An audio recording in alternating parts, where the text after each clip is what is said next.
নাম তার সায়মা। এক সাধারণ পরিবার থেকে উঠে আসা মেয়েটি নিজের পরিশ্রম আর সততার মাধ্যমে একটি বড় প্রতিষ্ঠানে চাকরি পায়। সবার মতো সায়মারও ছিল অনেক স্বপ্ন, কিন্তু সে জানত স্বপ্ন দেখলেই হবে না, তার জন্য কঠোর পরিশ্রম করতে হয়। অফিসে সায়মা ছিল একেবারেই নতুন। প্রথম দিকে কিছুটা ভয় পেত, ভুল করলে কি হবে, বস রাগ করবেন না তো। কিন্তু সে হাল ছাড়েনি। প্রতিদিন নির্দিষ্ট সময়ের আগে অফিসে পৌঁছত, দায়িত্ব নিয়ে কাজ করত এবং নিজের কাজ ছাড়াও সহকর্মীদের সাহায্য করত।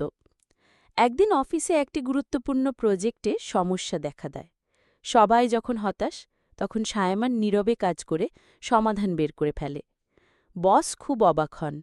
মিটিংয়ে তিনি সবার সামনে বলেন, এই মেয়েটি আমাদের অফিসের জন্য একটি আলোকবর্তিকা। আমরা গর্বিত এমন কর্মী পেয়ে। সবাই হাততালি দেয়। সায়মার চোখে জল এসে যায়। এতদিনের কষ্ট যেন সফলতায় রূপ নেয়। সেদিন থেকে সায়মা শুধু একজন কর্মী নন, হয়ে ওঠে সবার অনুপ্রেরণা।